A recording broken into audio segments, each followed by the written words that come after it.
paglilingkuran kahit saan dalhin. Ikaw ay lagi kung susundin, anuman ang suliranin.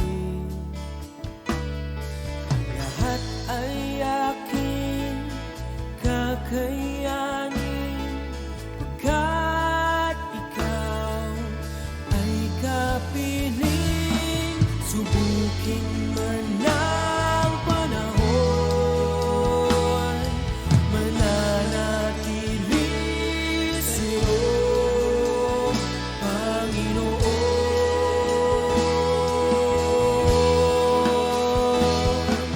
Walang alinlangang maglilingkod, walang pangambang sa'yo ay susunod.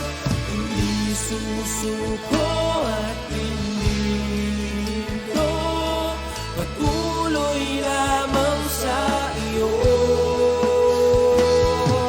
Walang alinlangang maglilingkod, walang pangambang sa'yo ay susunod.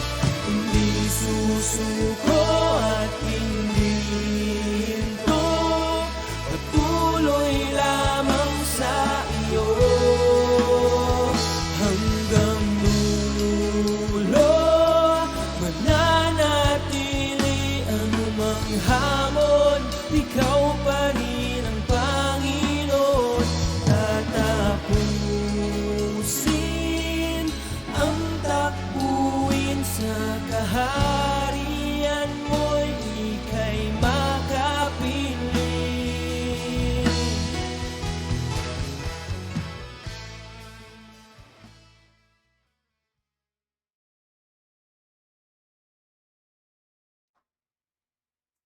Amen. Good morning po sa bawat isa. Isang mapagpalang umaga na naman po ang sa atin ay binigay ng Diyos. Muli po tayo ay ito po ngayon ay November 29, 2021. Monday po. Ito muli ang tinig ng pag-asa. Amen. So tayo po muli mag-aaral ng kanyang salita at ako po samahan nyo at tayo po sama-samang matuto at makinig sa kanyang mga kanyang salita na ibibigay sa atin. Bago po tayo magsimula, tayo po muna ay pumikit at manalangin. Ama namin Diyos na buhay, sa pangalan ng aming Panginoong Hesus, Lord, salamat sa umagang ito. Binubuksan namin ang aming mga puso't isipan sa iyong salitang aming maririnig. Tunay nga, O Diyos, na ikaw po ang siyang mangunat magpaunawa sa lahat ng aming mapag-aaralang iyong salita. Holy Spirit, ikaw po ang siyang magpaunawa nito sa buhay ng bawat isa at pagpalain mo po, Panginoon, ang lahat ng nasa kanilang tahanan at sila po, O God, ay katagpuin mo sa umagang ito. Sa pangalan ni Jesus, Amen and Amen. So, ang ating pong tema pa rin ay about sa pagkakaisa. So, lumipas po yung maraming araw na kung saan nakakarinig tayo palagi ng pagkakaisa.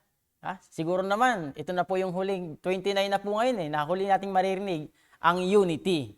Amen? So, sa dami nating napakinggang unity, sari-saring putahe. Diba? Iba-ibang revelasyon, iba-ibang salita, iba-ibang kapahayagan ang ating narinig patungkol sa pagkakaisa. Sa makatuwid, busog na ka na. Busog na po tayo. Amen. So ang ating pong pag-aaralan ngayon ay pinamagatan kong Unity of the Spirit and Unity of the Flesh. Amen. Sa makatuwid, bilang isang mga Kristiyano, dapat alam mo kung nasaang unity ka. Kasi po, minsan may mga Kristiyano, sinasabing Kristiyano, pero nasa unity of the flesh pa. Di ba? Anong ibig sabihin nasa unity of the flesh? Di ba? Mas gusto palagi yung hilig ng laman. Di ba? Dahil palagi ang hilig ng Espiritu, ang pagkakaisa sa Espiritu, ay pinapatay niya yung hilig ng laman. Amen? Kaya nga, ang tao ay nilikha galing sa pagkakaisa ng Diyos. Amen? Naniniwala po ba kayo doon? So tayong mga tao, alam niyo po ba, na tayo ay nalikha galing sa pagkakaisa ng Diyos, ng God the Father, God the Son, God the Holy Spirit. Basahin po natin ang ating mga Bible sa Genesis. Genesis 1:26-27. Ang sabi po dito, pagkatapos sinabi ng Diyos, ngayon, likhain natin ng tao ayon sa ating larawan, ayon sa ating wangis. Sila ang mamamahala sa mga isda, sa mga ibon sa himpapawid, at sa lahat ng hayop, maging maamo o mailap, malaki o maliit. 27. Nilalang ng Diyos ang tao. Ayon sa kanyang larawan, sila'y kanyang nilalang na isang lalaki at isang babae. Amen? Sa makatuwid, sa pasimula pa sa Genesis, meron ng pagkakaisang tinatawag. At ito'y pagkakaisa sa Espiritu. At sinong nilikha nila? Ang tao, ikaw at ako. Kung mapapansin nyo mga magulang, mga kapatid, kahit nagkasala ang tao, di ba? Hindi pinabayaan ng Diyos. Bakit? Kasi pinagkaisahan nila yon sa Espiritu. Nalilalang ang tao para kung saan tayong mga tao ay makakapiling din naman ng Diyos. Di ba? Kaya nga sinira ng kaaway yun eh. Amen? So ang pag-uusapan natin ngayon ay unity of the Spirit and unity of the flesh. Unahin po natin ang unity of the flesh. Alam na po natin yan. Ang pagkakaisa sa laman, mga magulang, mga kapatid, ay humahantong sa kapahamakan. Amen? Kaya nga po sabi dito, ang pagkakaisa sa laman ay humahantong sa pagkasira. Diba? Basahin po natin sa mga taga-Galatia. Galatia 5:17. Sapagkat ang nasa ng laman ay laban sa kalooban ng Espiritu, at ang kalooban ng Espiritu ay laban sa mga nasa ng laman. Laging naglalaban ang dalawang ito, kaya't hindi nyo magawa ang nais ninyong gawin. So sa makatuwid, mga magulang, mga kapatid, ang nasa daw ng laman ay laban sa Espiritu. Diba? Maraming tao o maraming mga Kristiyano, sinasabing Kristiyano, pero ang kanilang pagkakaisa ay panglaman. Na kung saan, pag sinabing panlaman, yung pagkakaisa nila may hangganan. Diba? Pag nagkaisa sa laman, pagka nagkasiran, hindi na nagkasundo, diba? Mayroong hindi pinagkasunduan, anong nangyayari? Nagkakawatak-watak kasi unity of the flesh ang nangyayari sa kanilang mga buhay, di ba? Pero kapag unity of the spirit ang nangyayari sa kanilang mga buhay, maniwala ka at sa hindi, palagi pong tagumpay yan. Amen? Kaya nga po ang sabi ko dito, ang pagkakaisa sa laman ay humahantong sa pagkasira. Amen? Ano po ang sabi sa Genesis? Genesis 11, alam na alam po natin yan, yung Tower of Babel, di ba? Basahin po muna natin sa 4. Ang sabi po dito sa 4, chapter 11 verse 4 to 7. Ang sabi dito, sinabi nila, halika kayo at magtayo tayo ng isang lungsod, di ba? Na may tore nga abot sa langit upang maging tanyag tayo at huwag nang magkawatak-watak sa idaigdig, di ba? 5. Bumaba si Yahweh upang tingnan ang lungsod ng mga toring itinayo ng mga tao. 6. Sinabi niya, ngayon ay nagkakaisa silang lahat at isa ang kanilang wika. Pasimula pa lamang ito na mga binabalak nilang gawin. Hindi magtatagal at gagawin nila ang anumang kanilang magustuhan. 7. Ang mabuti bumaba tayo, guluhin ang kanilang wika upang hindi sila magkaintindihan. Amen? So binasa natin ito mga magulang, mga kapatid, nagkaisa sila. Pero ang pagkakaisa nila, pagkakaisang laman. Diba? Flesh. Diba? Para matanyag daw sila. Diba? Para magtayo sila o aabot daw sa langit. Diba? Anong ginawa ng Diyos? Pinagwatak-watak sila. Di ba? Kaya pansinin nyo, may nagkaiba-ibang wika ng tao. May Bisaya, may Ilocano, may Ilonggo, di ba? Nagkaiba-iba. Kaya nga dito makikita natin kapag ang nagkaisa sa laman, di ba? Ang Diyos, di ba? Kikilos po yan. Kikilos ang kamay ng Diyos kapag wrong ang pagkakaisa. Katulad ng ito, ng Tower of Babel, di ba? Nagkaisa sila, kaya ang pagkakaisa sa laman ay humahantong sa pagkasira, di ba? Kaya nga sa ating buhay, dapat alam mo kung saan ka nabibilang, di ba? Kahit matagal ka ng Kristiyano, di ba? Pagka minsan, kahit nga matagal ng Kristiyano, minsan ano ka pa rin sa unity of the flesh, di ba? Kapag may mga usapan, di ba? Pag may mga chismisan, di ba? Unity of the flesh yun eh. May pagkasira po yun. Amen? Walang di kaya sa mga taong nagkakaisa, katulad nga po nito ng ating binasa, di ba? Wala po talagang hindi kaya basta nagkakaisa ang maraming tao, di ba? Kahit anong hirap pag nagsama-sama, makakayang gawin. Katulad po ng Tower of Babel, di ba? Maging sa ating pong buhay, hindi po ba?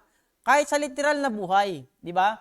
Pagka nagkaisa ang maraming tao, katulad na lang sa construction, katulad na lang sa kumpanya, pag nagkaisa ang maraming tao, maraming ma-accomplish eh, di po ba? Kaya nga sabi dito, ang muling motibo, example po natin, kahit anong hirap, pag nagsama-sama, makakayang gawin. Example po natin, Di ba? Ito po yung unity of the flesh, ha? ang example po natin, pagka nagkaisa ang mga magnanakaw, di ba? Na kung saan pasukin ng isang bahay, kahit anong higpit ng security niyan, pag yan pinagplanuhan, kayang-kaya yang mapasok. Nagkaisa eh. Pero maling pagkakaisa. Anong nangyayari pag maling pagkakaisa? Humahantong po sa kamatayan o kaya pagkasira, di ba? Kaya nga po yan yung unity of the flesh dito sa mundo. Pero ulitin ko pong muli mga magulang, mga kapatid, anong unity ang iyong kinabibilangan? Di po ba? Dahil pag ang kinabibilangan mong pagkakaisa ay unity of the flesh, may hangganan, di ba? May kapasidad, di ba? Dito sa mundo, pag nagkaisa ang maraming tao sa isang layunin, kunwari business, pag nagkaisa yan, mag-business naman talaga. Pero pag nagkasira-siraan yan, watak-watak na yan. Unity of the flesh eh, di ba? Gusto palaging mapaluguran ang kanilang laman, hilig ng laman. Tuloy po natin. Yun nga po, pag nagkaisa ang isang maraming tao sa pagpasok sa isang bahay, kahit anong higpit pa niyan, kaya nilang pasukin yan. Siyempre, magpaplano yan eh. Hindi lang naman, naging isa ang kanilang layunin, naging isa ang kanilang motibo, nagkasundo sila sa isang bagay na kung saan walang imposible sa taong nagkakaisa. Amen? Kaya nga, ang maling motibo ay umahantong sa kapahamakan o kamatayan. Amen? Ulitin ko po. Ang maling motibo ay humahantong sa kapahamakan o kamatayan. Di po ba yung buhay ni Sapphira at ni Ananias, di ba? Sa mga gawa, kung babasahin po natin yan, yung binenta yung kanilang kayamanan, makikita po natin sa gawa na yan, si Acts chapter 5 yan. Nagdesisyon sila, unity of the flesh. Bibigay po nila yung kanilang pinagbentahan, di ba? Sa mga apostol, di ba? Pero yung nakawakan na yung pera, di ba? Nagkaroon na sila ng pagkakaisa sa laman. Kaya nga po, challenge sa buhay natin yan eh. Sa tuwing pagpapalain ka ng Diyos, sa tuwing makakahawa ka ng maraming kayamanan, di ba, ng wealth, di ba? Minsan, katulad ni Sapphira at ni Ananias, nagkaisa silang hindi ibigay yung ipinangako nila sa Diyos, di ba? Spiritual leads nung una, ay, ibibenta po namin ang aming mga ari-arian at ibibigay po namin para makatulong. Maaaring ganun na sinabi nila. Pero, nung nahawakan na yung pera, umiral na si flesh. Diba? Kaya nga po napakadelikado pag umiral ang flesh sa tao eh. Pag Kristiyano na siya.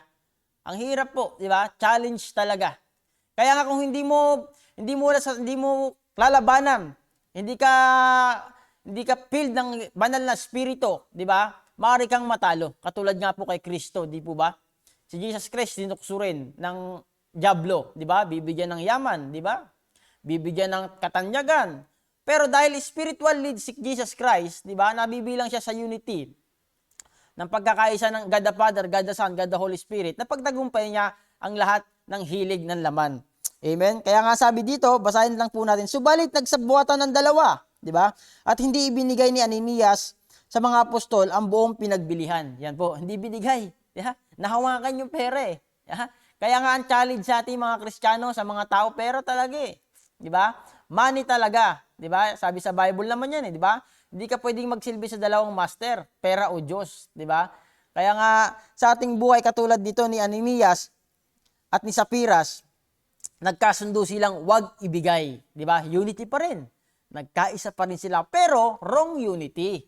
Unity nila, flesh, di ba? Pag flesh nga, may kabulukan eh. May kamatayan eh. May hangganan eh. May kasiraan eh. Di ba? Kaya nga kung palagi mong hinahangad, kapatid, ay unity of the flesh, maniwala ka at sa hindi, isang araw, masisira ang buhay mo. Di ba? Isang araw, mawawasak ang buhay mo. Di ba? Kapag Kristiyano ka na, tapos nakiki-unity ka pa rin sa flesh, yan po ay may hangganan. Dahil ang sabi naman sa Bible eh. Di ba? Heaven and earth will pass away, but the word of God will still remain, di ba? Pag hinahanap mo yung mga bagay na hindi nabubulok, di ba? Yung pagkakaisang hindi nabubulok, di ba? Sigurado yan, panalo tayo dyan, di ba?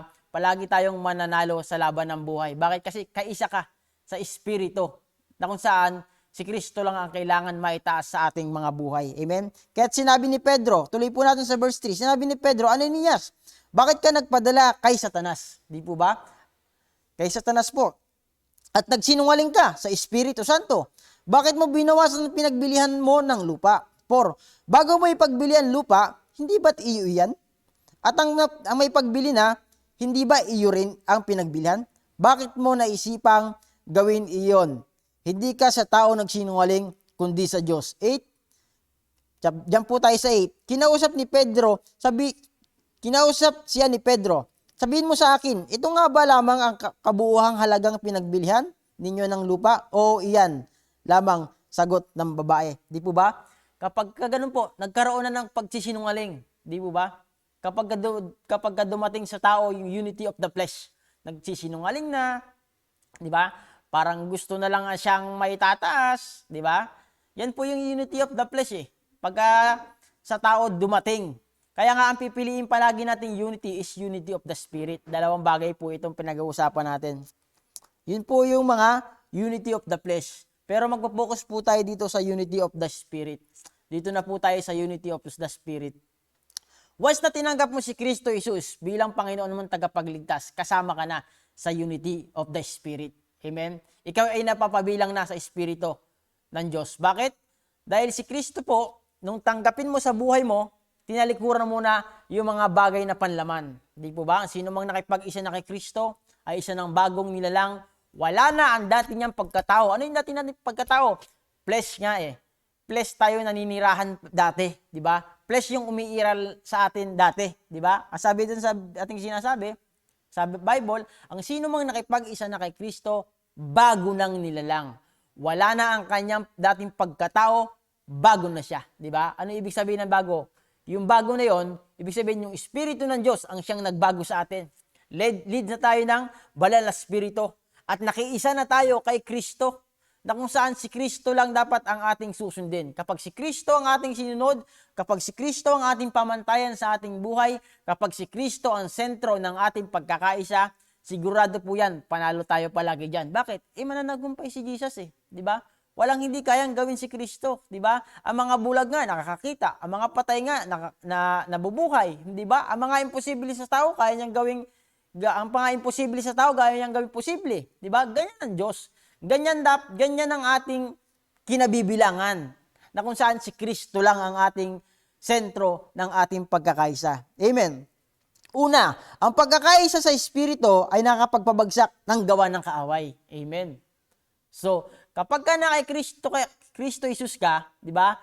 Kapag nasa unity of spirit tayo, di ba? Lahat ng gawa ng kaaway mawawasak, di ba? Masisira, hindi magtatagumpay sa buhay mo at sa buhay ko. Bakit? Covered ka ng blood ni Jesus eh, di ba? Covered ka di ba?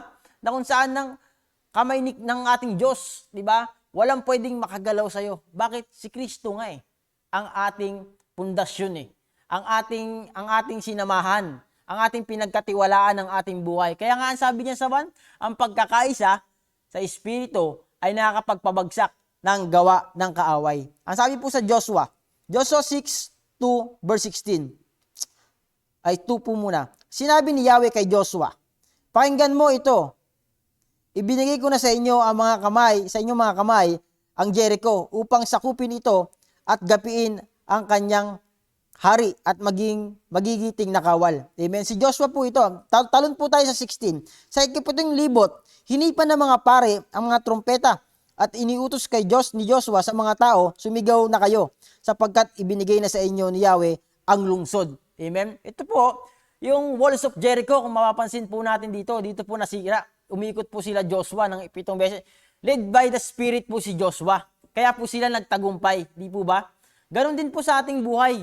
Yung mga bagay na imposibleng mangyari, kapag ka nasa pamantayan ka ni Kristo, pwedeng mangyari. Bakit? Kasi nga, nasa unity of the Spirit ka. Di ba? Si Joshua, sigurado po ako, naniniwala ko, lead siya ng banal na spirito ng Holy Spirit na kung saan, hindi sila natalo. Di ba?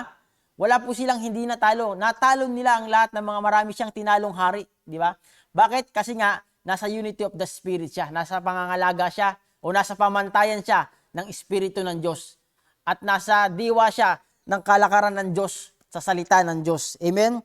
Kaya nga po, ang pangalawa natin, ang pagkakaisa sa Espiritu ay nakakapagpakilos sa kamay ng Diyos. Totoo po yan. Yeah?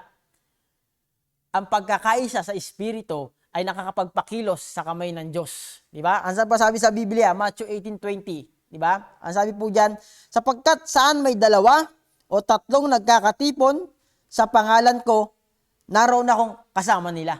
Hindi po ba? Kapag ang mga Kristiyano, ang mga mananampalatayang Diyos, nagkaisa, di ba? Pwedeng mapakilos ang kamay ng Diyos, di ba? Kaya nga po yung pangalawa natin, ang pagkakaisa sa Espiritu ay nakakapagpakilos sa kamay ng Diyos, di ba? Kaya nga kung minsan, pansinin nyo, kapag mayroong mga problema, kapag mayroong may sakit, pag nagkaisa ang isang Kristiyano, di ba? Ang mga mananampalataya, nagkaisa sa isang mithiin, di ba? Sabi sa Biblia, 2, 3 nagtitipon sa kanyang pangalan, naroon siya sa kalagitnaan. Kapag ang mga Kristiyano nagkaisa sa isang layunin, gumaling, si sister, gumagaling. Bakit? Nagkaisa sa isang layunin. Doon kumikilos ang kamay ng Diyos. Di ba? Sa tamang pagkakaisa. Sa espiritong pagkakaisa. Bakit? God is spirit, di ba? Sabi sa Biblia, God is spirit, we must worship Him by spirit and in truth, di ba? Kaya nga, kapag nagkakaisa ang maraming Kristiyano, lalo na sa praise and worship, di ba? Lalo na sa panalangin, may nangyayari, di ba? Kumikilos ang kamay ng Diyos. Amen? Alam na alam po natin yan, mga magulang, mga kapatid. Kaya ulitin ko po, ang pagkakaisa sa Espiritu ay nakakapagpakilos sa kamay ng Diyos. Amen? Kaya nga po sa tamang pagkakaisa, sa tamang layunin, at pag si Kristo, sa pagkakaisa, si Kristo ang pinag-uusapan, ang Diyos ang pinag-uusapan, nandyan daw ang Diyos. Sabi sa Biblia ang sabi sa ating binasa ulitin ko lang po. Sapagkat saan may 2, 3 nagtitipon sa pangalan ko, naroon ako sa kanila. Di ba? Naroon daw po ang Diyos. At sa ating pong buhay, narito ang Diyos. Di ba? Na kung saan, kapag tama ang ating ipinapanalangin, kapag tama ang motibo natin sa ating panalangin, kikilos po ang kamay ng Diyos. Amen? Kaya nga po sa ating buhay, napaka-importante na ang ating kinabibilangang pagkakaisa ay pagkakaisa patungkol sa Spirit. Sa Espiritu. Sa Espiritu at katotohanan. Amen? Kaya nga po, dito sa mundong to, kung papansinin natin, maraming tao nagkakaisa sa maling pagkakaisa. Di po ba? Alam na alam naman po natin yan, lalo sa ating mga gobyerno. Di ba? Kapag nagkaisa yan sila, sigurado yan, pera yan. Dito po sa ating buhay, mga magulang, mga kapatid, sa panahon ngayon, ang piliin natin palaging pagkakaisa ay pagkakaisa ng Espiritu. Na kung saan, ang Espiritu kasi ang maglilid sa atin. Ang Espiritu kasi ng Diyos ang siyang magtutumpak sa atin. Sa tamang nating pupuntahan, sa tamang nating kaisipan, sa tamang layunin, hindi kasi tayo talaga mapapahamak. Pag-lead tayo ng Espiritu ng Diyos. Kapag ang sentro ng ating pagkakaisa ay ang Diyos, nandyan ang Espiritu ng Diyos. Amen? Kaya nga po, yun po ang ating pangalawa. Ang pangatlo, ang pagkakaisa sa Espiritu ay nagbibigay liwanag. Yan. Hindi po ba? Kapag ang mga Kristiyano nagkaisa, di ba? Nagbibigay liwanag yan sa maraming tao. Parang ganito lang po di ba? Sa bahay niyo po, hindi pwedeng isa lang ang ilaw. Yeah? Maraming ilaw yan. May ilaw sa sala, may ilaw sa kusina, may ilaw sa kwarto, di ba?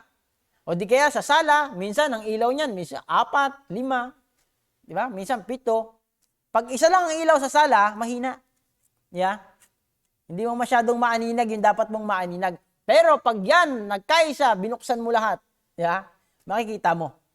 Makikita mo yung dapat mong makita ng maliwanag. Alam niyo po ba sa ating ding buhay, pag tayo nagsama-sama, hindi po ba?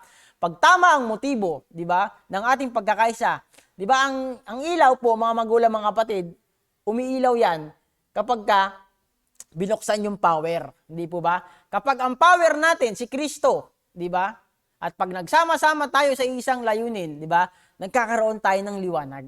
Liwanag na nakakapagbigay buhay, di ba?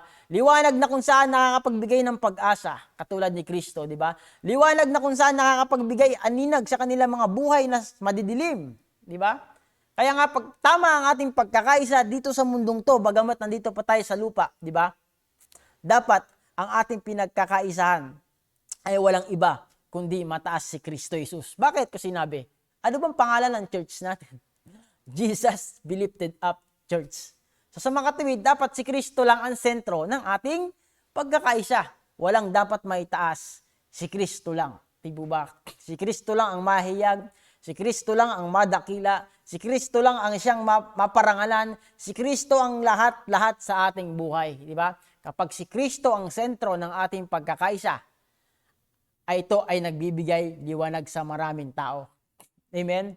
Kaya nga po sa ating buhay, liwanag na tayo eh. Di ba? Bakit? Si Kristo kasi ang nagpaliwanag sa atin.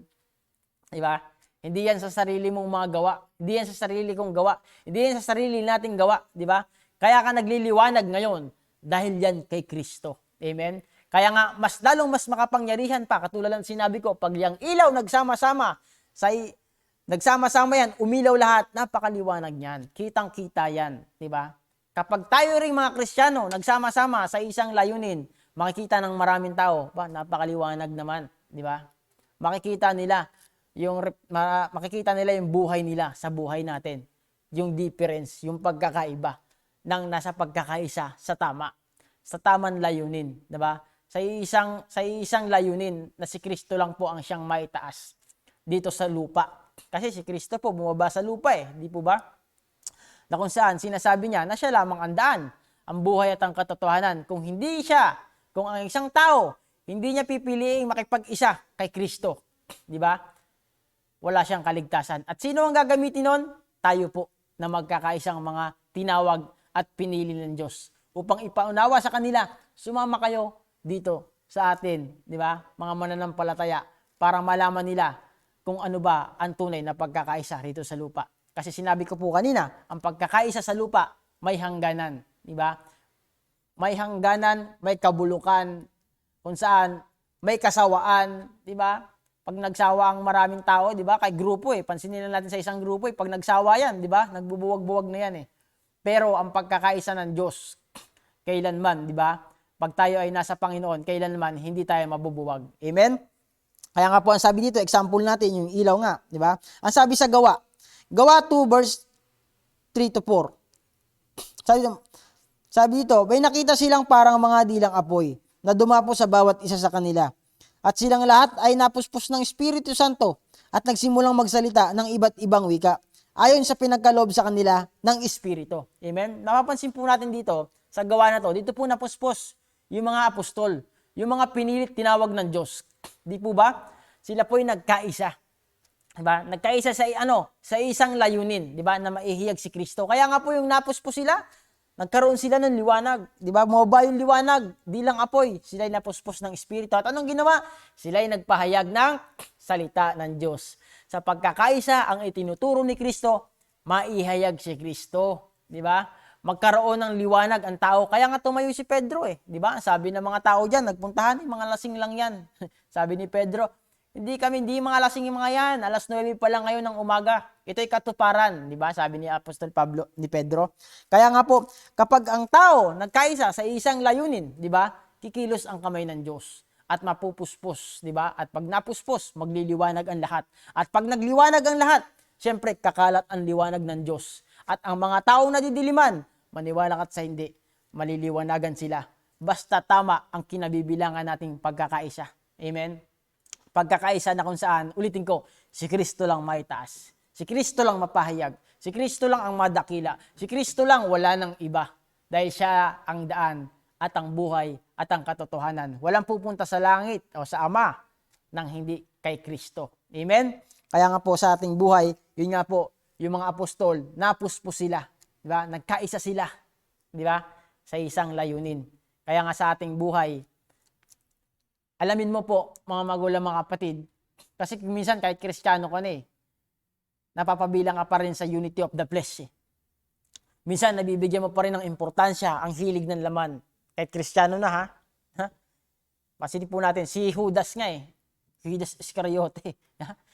Kahit na kay Kristo, nasa feeling na ni Kristo yun kasama na ni Kristo. Pero meron pa lang siyang unity of the flesh. Meron pa rin siyang flesh, di ba? Kaya nga, meron pa rin siyang hilig ng laman. Ano yung hilig ng laman? Pera. Mukhang pera siya. Di ba? Kaya nga sa ating buhay, kahit Kristiyano ka na kapatid, pwede kang madadaya. Di ba? Kaya tignan mo talaga kung saan ka napapabilang. Amen? Tignan po talaga natin kung saan ka ba. Kasi ako po naniniwala, mga magulang, mga kapatid, pag nasa unity of the Spirit ka ako'y naniniwala na meron kang ministry na kinabibilangan. Hindi pwedeng wala. Unity nga eh. Yeah? Meron nga may Shanghai yan eh. May kanya-kanyang function eh. Di ba? Pero kung sinasabi mong Kristiyano ka, wala ka namang kinabibilangan, hanapin mo kapatid. Di ba? Hanapin mo kung nasan ka kinabibilangan. Di pwede kasing wala kang kinabibilangang ministry. Kasi gagamitin ka ng Diyos eh. Di ba? Hindi pwedeng pumasok ka sa kumpanya, wala kang ginagawa. Hindi pwedeng sumasahod ka, bibigyan ka ng sahod ng boss, wala kang ginagawa. Hindi po pwede yun. Alis ka na. Ha? Ganun din sa buhay natin. Kapag tinawag at pinili ka ng Diyos, inisa ka niya, sinama ka niya sa pagkakaisa ng Espiritu, may gagawin ka talaga. Di ba? Meron talagang gagawin sa'yo. Baka kasi ang nangyayari sa buhay mo, mga magulang, mga kapatid, mas malakas yung hatak ng laman sa'yo. Di ba? Mas malakas yung hatak ng laman sa'yo, kaya sinasabi mo, minsan sinasabi mo, okay na ako sa ganito. Hindi po pwedeng ganun. Yeah? Tandaan po natin, mga magulang, mga kapatid, ang Espiritu ng Diyos, di ba, binibigyan tayo ng courage, boldness, di ba, na kung saan ihayag ang salita ng Diyos, ipakilala si Kristo, di ba? Ipakilala ang tamang pagkakaisa. Pagkakaisa is sa Espiritu at katotohanan at sa tama at bibliang kapamaraanan lamang na maihayag si Kristo Jesus, di ba? Kaya nga kung ikaw matagal ka ng Kristiyano, wala kang kinabibilangang ministry, kapatid, di ba? Hanapin mo. Di ba? Sabihin mo sa Panginoon, Lord, saan ba ako karapat-dapat? Ako ba'y kamay? Ako ba'y paa? Ako ba'y mata? Ako ba'y tenga? Yeah? Dapat meron. Lahat ng parte ng ating katawan, kapatid, meron siyang ginagalawan. Meron siyang kinikilusan. Meron siyang dapat parte. Di ba? Ang tenga, nilikha para makinig. Ang kamay, nilikha para humawak. Ang paa, nilikha para lumakad. Di ba? At ikaw, kapatid, na Kristiyano, matagal ka ng Kristiyano, di ba? Matagal mo na sinasabing born again ka, di ba? Pero wala ka namang ministry, di ba? Hindi mo sinasabi sa Panginoon, Lord, gusto kong magamit. Kapatid, di ba? Ako na nagsasabi sa iyo, hanapin mo kung saan ka magpa-function. At hindi po pwedeng nasa unity ka ng isang church, pero wala ka namang ginagawa. Yeah? Kasi ayaw ng Diyos, sabi sa Biblia, ayaw ng Diyos ng tamad. Ang gusto niya, di ba? Sa Biblia, may binigyan ng talent. 10,000, 5,000, 1,000. Di ba? Alam po natin yan eh. Nasaan sa'yo doon? Di ba? Ikaw ba yung 1,000 na gusto mo na lang itago? Yung talento mo? The more na kasi pinapagamit mo sa Diyos, the more na dadagdagan yan. Amen? Kaya nga ulitin ko, kapatid, kapag ikaw, sinasabi mong Kristiyano ka na, matagal ka ng Kristiyano, niyayabang mo pa minsan, 10 years na ako, 5 years na ako dyan eh. Pero hindi ka naman nagagamit ng Diyos, may problema talaga sa'yo. Hindi po pwedeng nasa sabi mong Kristiyano ka napabilang ka sa pagkakaisa ng Diyos hindi ka gagamitin ng Diyos. Gagamitin ka ng Diyos. Kung hindi mo pa alam, kapatid, kung saan ka napapabilang, kung saan kang Shanghai, ikaw ba'y paa, ulitin ko, ikaw ba'y kamay, hanapin mo. Sabihin mo sa Diyos, Lord, saan ba ako? Saan mo ba ako nilagay? Di ba? Saan ba ako magpa-function? Di ba? Saan ba ako magagamit mo ng maayos? Saan ba ako magiging epektibo? Hanapin mo. Di ba? At ang Diyos, isasabihin niya sa'yo. Di ba? At kung hindi mo rin ilalapit yung sarili mo, di ba? Ilalapit yung sarili mo sa pagkakaisa ng mga Kristiyano, sa Espiritu, di ba? Hindi ka din talaga magagamit. Bakit? Hindi mo man siya magamit, hindi mo ilapit yung sarili mo kasi mas malakas sa iyo yung laman. Di ba? Mas malakas sa iyo yung unity of the flesh. Katulad ng tinuro ni Rev kahapon, di ba? Within us, di ba? May pagkakaisa sa atin. Minsan, sa pagkakaisa, body, soul, and spirit, minsan, mas malakas sa iyo yung body, yung soul. Di ba? Yung mahina sa iyo, yung spirit. Kaya hindi mo malaman kung saan ka talaga magpa-function. Kung saan ka talaga magagamit ng Diyos. Di po ba? At ulitin ko po, kapag ikay Kristiyano na, isang bagong nilalang ka na, sabi sa Biblia, bago ka na hanapin mo kung saan yung bagong kalalakaran mo. Di ba? Kung saan ka gagamitin ng Diyos. Di ba? Lahat po tayo gagamitin ng Diyos. Ako po'y naniniwala dyan. Ako nga po dati paupo-upo lang Hindi ko rin pong alam gagamitin ako ng Diyos. Di ba? Minsan ayoko pa talaga. Di ba? Pero dahil sinabi nga ng Diyos, gawin po natin. Dahil ang Diyos po, alam niya lahat ng bagay sa buhay natin. Kaya nga, yun po yung pangatlo. Ang pang-apat po, ang pagkakaisa sa Espiritu ang magpapanatili sa ating tagumpay. Di po ba? Si Kristo tagumpay na Pero pag ikaw ay nasa lilim ng pagkakaisa ng Espiritu, lead tayo ng Espiritu, palagi kang tagumpay. Hindi ka pwedeng matalo. Bakit? Si Kristo tagumpay na Yeah? Nangyayari lang kung minsan talunan ka kasi, yung isipan mo, marami kang pinapasok na panglaman. Nagigets niyo po mga magulang, mga kapatid. Kaya minsan talo ka. Yeah? Kung ano-ano yung pinapasok mo sa isipan mo eh. Di ba? Ibig ipasok mo sa isipan mo mga pangako ng Diyos, na ipapasok mo is pang flesh. Yung pagkasira sa flesh. Kaya kung minsan talunan ka. Minsan talo ka. Di ba? Minsan parang down na down yung buhay mo kahit Kristiyano ka ng matagal. Di ba? Parang minsan ang hirap ng buhay. Di ba? Kasi nga, ang inaalaw mo sa isipan mo ay yung mga bagay na panlaman, na nasisira, na nabubulok. Di ba? Ito hangarin mo, Bible. Lagi mong ipasok ang mga pangako ng Diyos, di ba? Sabi sa Ephesians 4:8, ang lagi mong isipin mga bagay na marangal, matuwid, malinis, kaibig-ibig, kagalang-galang at kapuri-puri. Dapat yan ang palagi mong isipin. Ulitin ko pang-apat, ang pagkakaisa sa Espiritu ang magpapanatili sa atin sa tagumpay. Yeah? Kapag ikay nasa lilim o nasa pagkakaisa ni Kristo, tagumpay ka palagi. Hindi pwedeng talo ka. Ulitin ko po, nagiging talo lang tayo dahil sa mindset mo. Bakit? Kasi totoo naman nasa mundo ka pa eh. Maraming mga bagay sa mundo na nabubulok na pwede mong ipasok sa isipan mo. Di ba? Maraming mga bagay sa mundo na kung saan, lust of the flesh, na kung saan pwede mong gawin. Dahil nakikita na yung mga mata. Di ba? Kaya nga po ang sabi sa Biblia, di ba? Kalaban ng Espiritu ang gawa ng laman. Lagi silang nagtatalo. Lagi mong binibigay importansya is ang flesh. Kapatid, maniwala ka sa hindi, matatalo ka.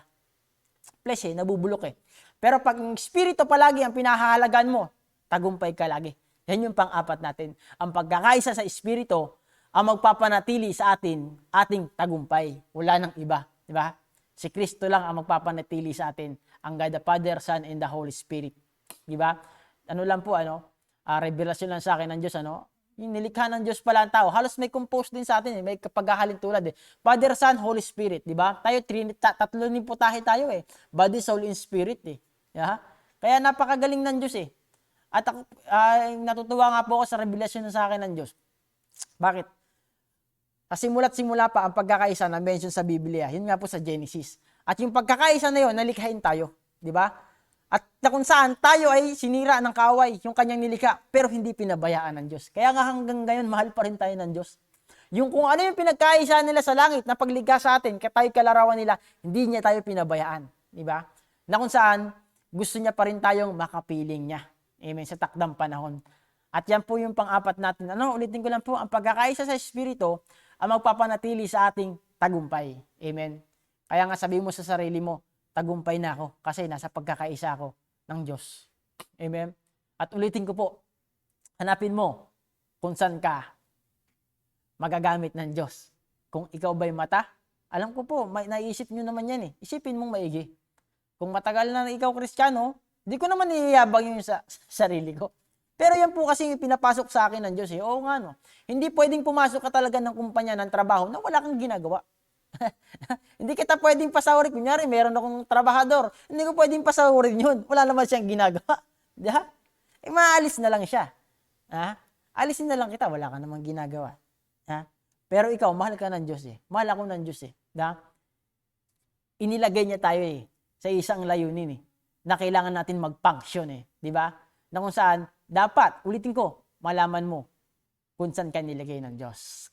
Amen? At sinong magsasabi sa atin yan? Ikaw. Ilagay mo yung sarili mo sa pagkakaisa. Igalaw mo yung sarili mo. I-involve mo yung sarili mo. Diba? At malalaman niya ng ating bishop kung saan ka ba talaga. Ang Diyos magsasabi kay bishop kung saan ka. Diba? Kung saan ka magpapunction. Amen? Tuloy po natin. Example natin ng mga nagtagumpay, di ba? Na mapanatili ang kanilang tagumpay. Di ba si Gideon, nagtagumpay siya. Lead sila eh. Ng Espiritu ng Diyos eh. Di ba? Nagtagumpay si Gideon. Sino pang mga nagtagumpay? Si Moises, nagtagumpay. Pero, minsan, ang dahilan sa hindi pagtatagumpay o sa makarating ka agad sa destinasyon, yung murmuring. Di ba? Yung pagrereklamo. Di ba si Moises? Nagreklamo. Si Moises ang nagdala. Di ba? Ang ginamit ng Diyos. Pag-isay ng Israeli sa isang layunin, pumunta sa lupang pangako. Kaya lang, yung kanyang nasasakupan, reklamo na reklamo. Hindi tuloy nakarating ng maaga. Diba? Kung minsan yan yung nagpapatagal eh. Diba? Sa destinasyon ng ating buhay. Yung reklamo. Kaya nga sabi mo sa sarili mo, huwag ka kasing reklamador. Minsan ako, minsan tayo, di ba? Nagreklamo eh. Ha? Init. Ha? Minsan, umiiral sa atin yung flesh. Kaya nga, nilalabanan ng espiritu eh. Di ba? Kaya nga pag umiral sa iyo yung flesh, kapatid, katulad ng mga Israelita, flesh yung umiral eh. Di ba? Dinala mo ba kami dito, Moises, para mamatay? Hindi nila alam, yung kapangyarihan na ng Diyos, pinapakain sila. Di ba? Hinati yung dagat na pula. Ha?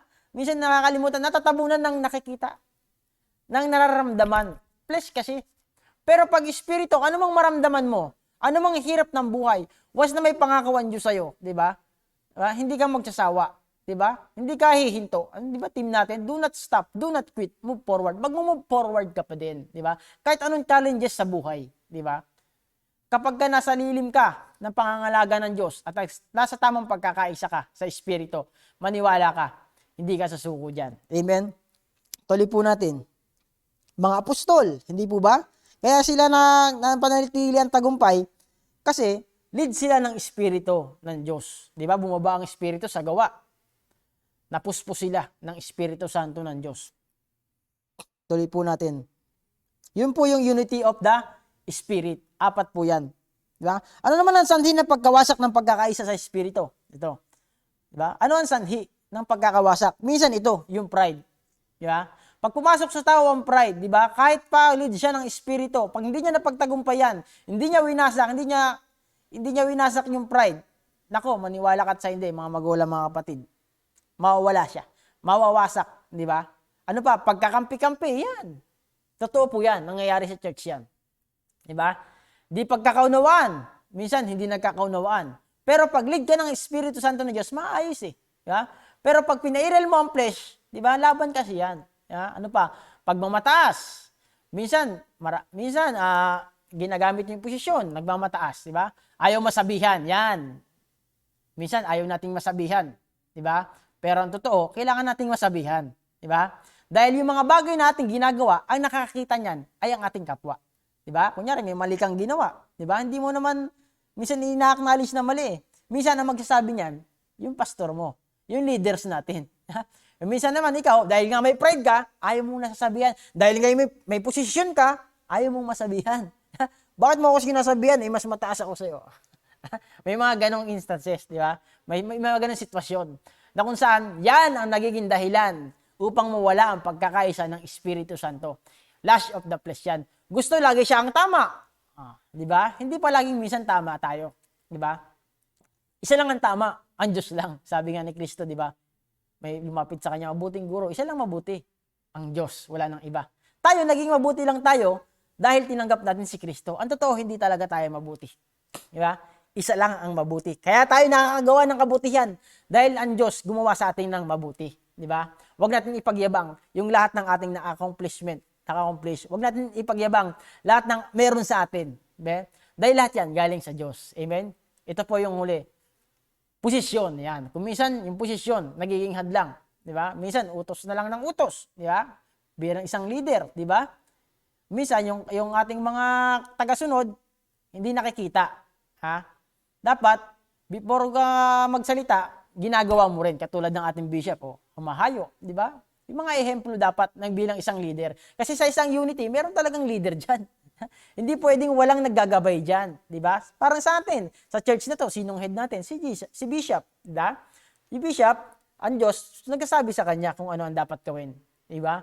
Ganon din po ayan po yung mga dahilan kung bakit ang isang unity, di ba, nasisira. Pride. Kaya kung ikaw may pride, kapatid, baklasin mo na yung pride mo. Diba? Si Kristo nga di ba? Hindi niya inalintalang siya ay Diyos. Hinubad niya ang pagiging Diyos. Diba? Nagpakumbaba pa nga siya Diyos na yun Diba? Diba? Pagkakampi-kampi. Diba? Inalis din, diba? Di pagkakunawaan. Yan ang nakakapagpasira. Pagmamataas, ayaw masabihan. Gusto, lagi siya tama.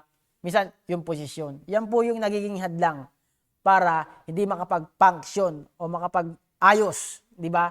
Hindi makapag-move forward ang isang unity. Kaya yan po yung mga dahilan. At kung merong isa sa inyo, kapatid, o kung meron lahat yan, baklasin natin.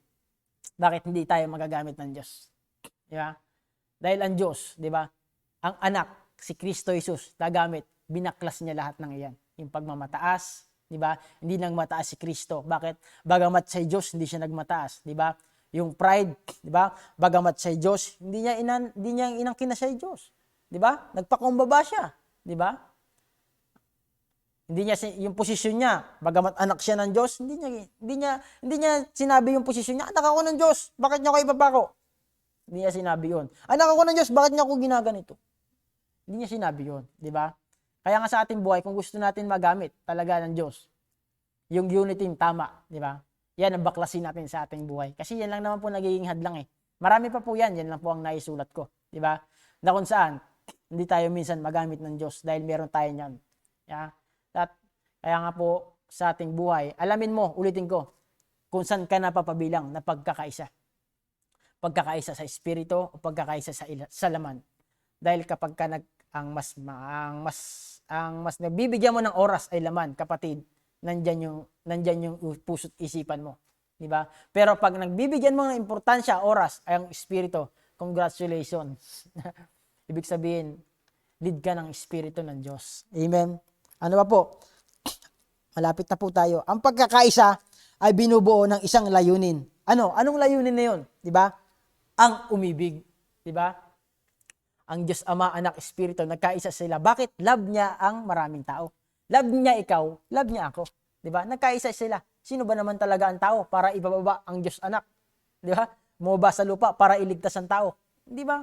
Dahil sa love, di ba? Ang pagkakaisa, binubuo dapat ng pag-ibig. At sa pag-ibig, marami pong nakapaloob dyan. Ano ang pag-ibig, di ba? Alam po natin yan. Galatia 5:22.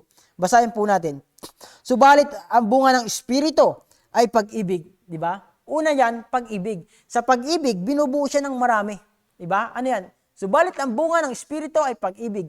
Kagalakan. Sa pag-ibig, dapat may kagalakan ka. Yeah? Sa pag-ibig, dapat may kapayapaan ka.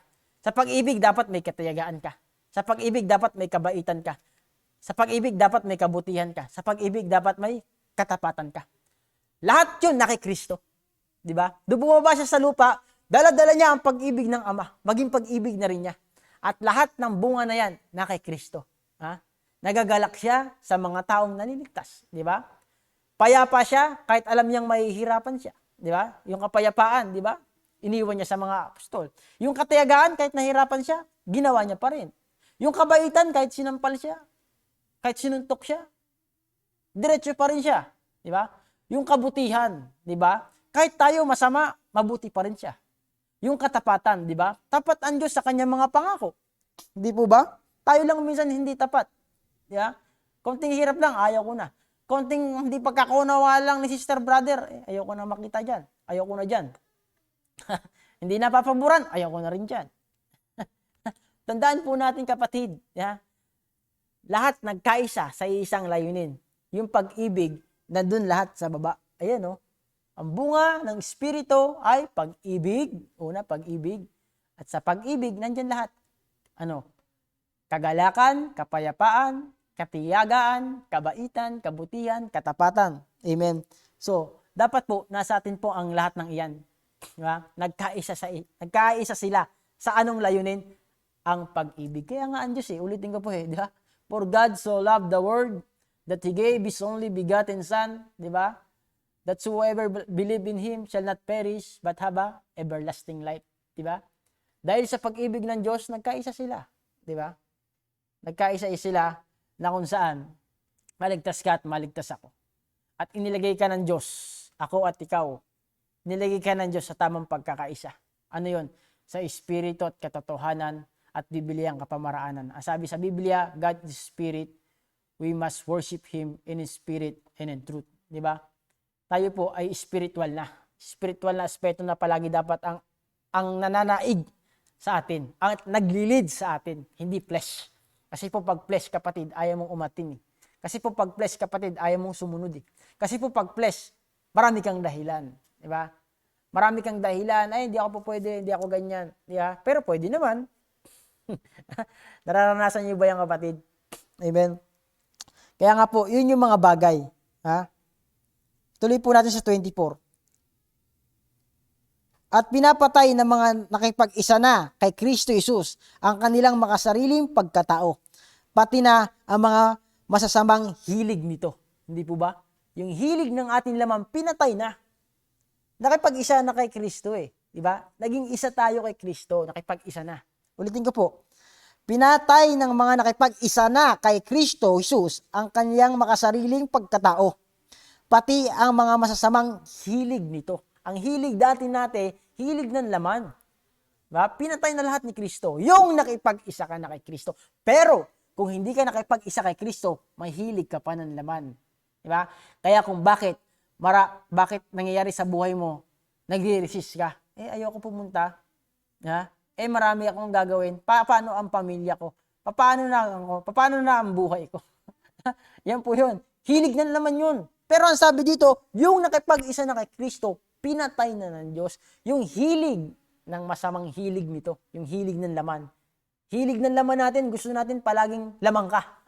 Gusto mo palagi kang lamang. Diba? Gusto mo palagi ikaw na itataas. Diba? Gusto mo palagi ikaw ang bida. Gusto mo palaging ikaw ang nakikita. Gusto mo palaging ikaw ang nasasabi. Yun yung hilig, pinatay ni Kristo. Amen? Dahil ang karakter ni Kristo, nagpakumbaba siya.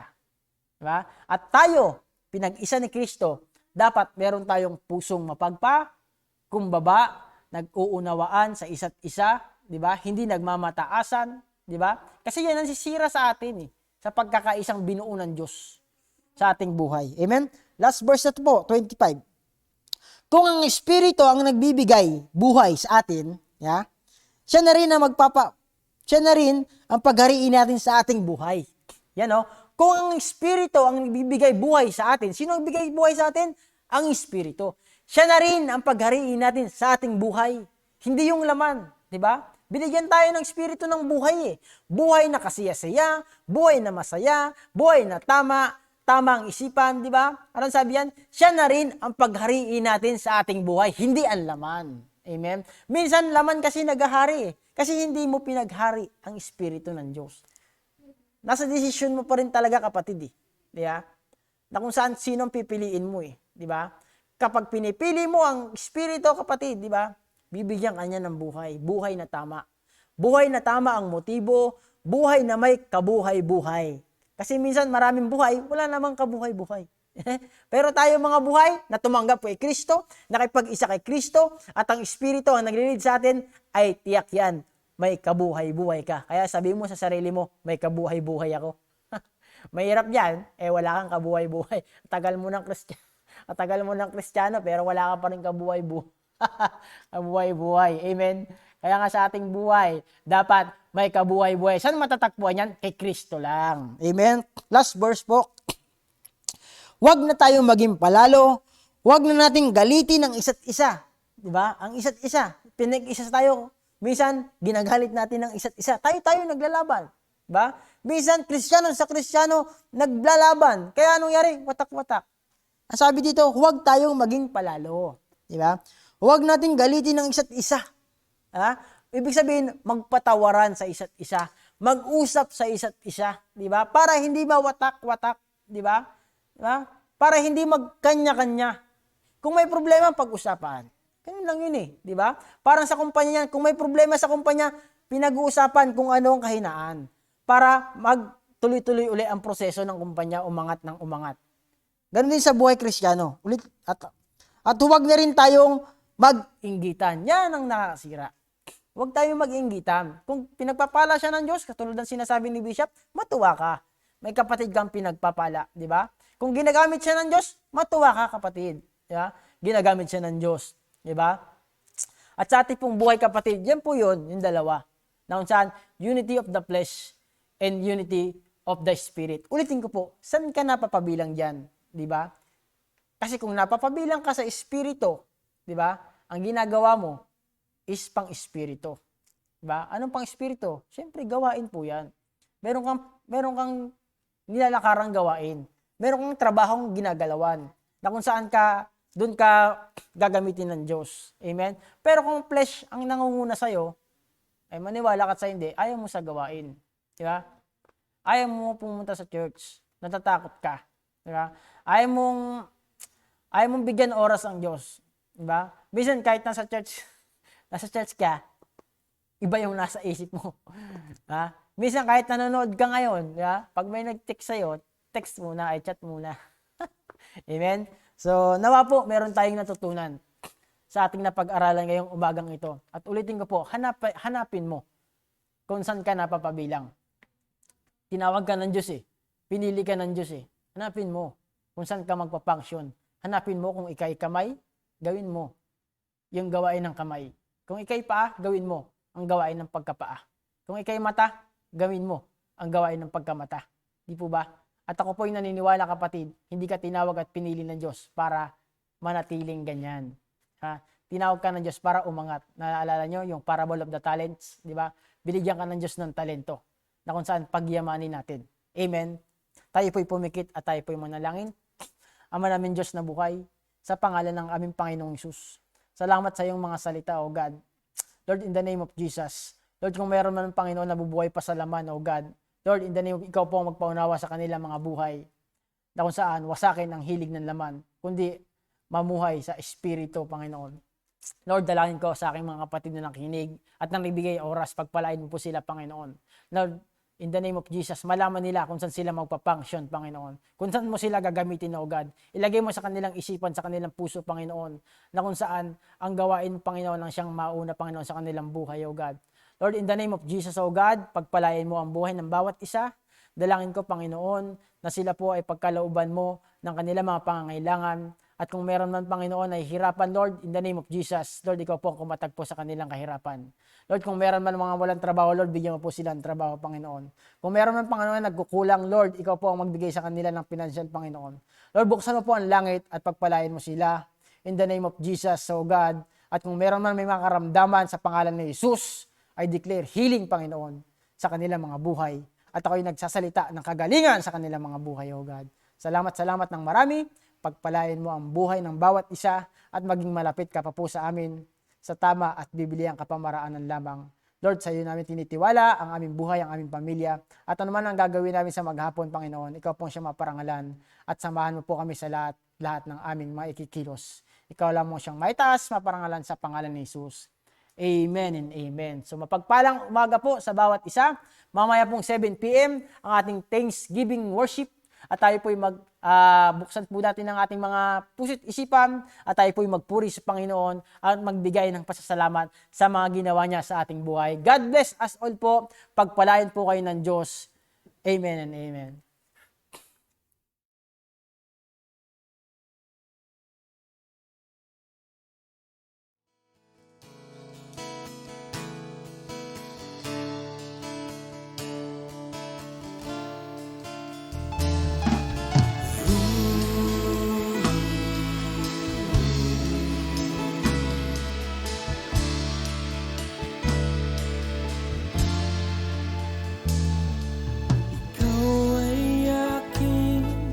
paglilingkuran kahit saan dalhin. Ikaw ay lagi kong susundin, anuman ang